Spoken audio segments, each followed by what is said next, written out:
ಕೊಡುತ್ತಾಳೆ ಎಂದು ಯೋಚಿಸಿ ಆ ದೊಡ್ಡ ಹುಡುಗಿ ತಂದು ಕೊಡುವುದನ್ನು ನೋಡಿ ಅವಳನ್ನೇ ಹಿಂಬಾಲಿಸಿ ಹೋಗಿ ನೋಡಿದ. ಈ ಮನೆಯ ಸುತ್ತಮುತ್ತ ಹೂವಿನ ಗಿಡಗಳಿಲ್ಲದನ್ನು ಗಮನಿಸಿ, ಇಂಥ ಹೂವು ಇವರಿಗೆಲ್ಲಿಂದ ಬರುತ್ತವೆ ಎಂದು ಯೋಚನೆ ಮಾಡಿ ಅರಮನೆಗೆ ಬಂದ.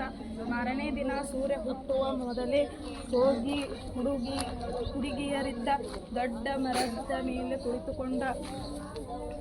ಅಂದು ಸಹ ಹುಡುಗಿಯರು ಆ ಮರದಡಿ ಸಾರಿಸಿ ಗುಡಿಸಿದರು. ತಂಗಿ ಯಥಾಪ್ರಕಾರ ಹೂವಿನ ಗಿಡವಾದಳು. ಅಕ್ಕ ಎಚ್ಚರಿಕೆಯಿಂದ ಹೂವು ಬಿಡಿಸಿಕೊಂಡಳು. ಅನಂತರ ಪುನಃ ಹೂವಿನ ಗಿಡವಾಗಿದ್ದು ತಂಗಿ ಮನುಷ್ಯಳಾದಳು. ಇದೆಲ್ಲವನ್ನು ಮರದ ಜೊತೆಯಲ್ಲಿ ರಾಜಕುಮಾರನಿಗೆ ಮದುವೆಯಾಗುತ್ತದೆ.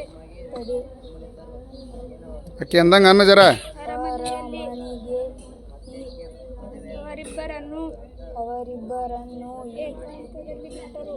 ಏಕಾಂತದಲ್ಲಿ ಬಿಟ್ಟರು. ಈಡೂರು ಇವನಿಷ್ಟಕ್ಕೆ ಇವನಿದ್ದಾನೆ, ಅವಳಷ್ಟಕ್ಕೆ ಅವಳಿದ್ದಾಳೆ. ಅವರೇ ಮಾತನಾಡಲಿ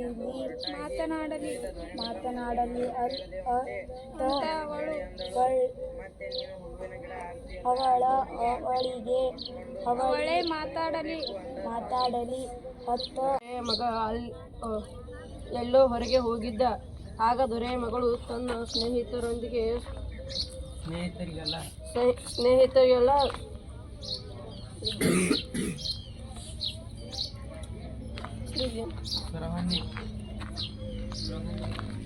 ಸುರಹೊನ್ನೆ ತೋಟಕ್ಕೆ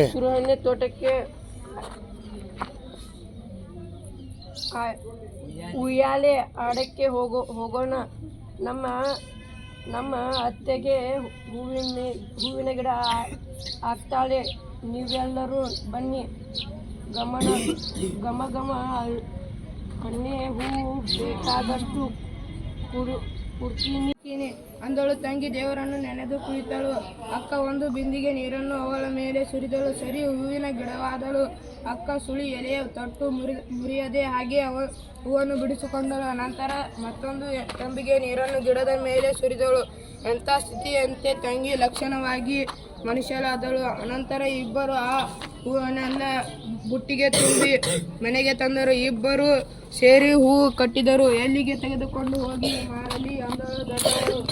ಅಕ್ಕಯ್ಯ ದೊರೆಮನೆಗೆ ತಗೊಂಡು ಹೋಗು, ಅವರ ಹೆಚ್ಚಿಗೆ ಹಣ ಕೊಡುತ್ತಾರೆ. ಅಮ್ಮ ನಮಗೋಸ್ಕರ ಯಾವಾಗಲೂ ಕೂಲಿ ಮಾಡುತ್ತಿರುತ್ತಾಳೆ. ಹೆಚ್ಚು ಹಣ ಕೊಡು ಹಾಕಿ ಅಮ್ಮನಿಗೆ ತೋರಿಸೋಣ ಅಂದಳು ಚಿಕ್ಕಳು. ಅದು ಒಂದು ಬುಟ್ಟಿಯಲ್ಲಿ ಹೂವನ್ನೆಲ್ಲ ಉಟ್ಟುಕೊಂಡು ಹೂವ ಬೇಕನ್ನಮ್ಮ ಹೂವ ಎಂದು ಕೂಗಿಕೊಂಡು ದೊರೆಯ ಮನೆಗೆ ಮುಂದೆ ಬಂದಳು. ದೊರೆಯ ಚಿಕ್ಕ ಮಗಳ ಅಕ್ಕ ಘಮ ಅಂತ ಕೂಡಿಸಿಕೊಂಡು ಅಂದಳು. ದೊರೆಯ ಹೆಂಡತಿ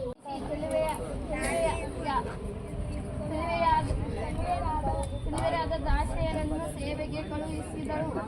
ಆದರೂ ಯಾರೊಂದಿಗೂ ಮಾತನಾಡಲಿಲ್ಲ. ಆಗ ಮಾರನೆಯ ದಿನ ರಾತ್ರಿ ದಾದಿಯರೆಲ್ಲ ಸೇರಿ ಅರಮನೆಯ ಮುಂದಿದ್ದ ಅವನಿಗೆ ಶೃಂಗಾರ ಮಾಡಿ ರಾಣಿಯಿಂದ ಅಪ್ಪಣೆ ಪಡೆದು ಇವನ ಮಂಚದ ಮೇಲೆ ಕೂರಿಸಿದರು. ಇವನು ದಾದಿಯರೆಲ್ಲ ನೋಡಲು ಇಲ್ಲ, ಮಾತನಾಡಿಸಲು ಇಲ್ಲ. ಆದರೆ ರಾತ್ರಿ ಮೋಟುವೆಯಲ್ಲಿ ಇವನ ಕಾಲನ್ನು ಒತ್ತುತ್ತಾ ಹೂ ಅಂತ ಕೊರಗುತ್ತಿತ್ತು.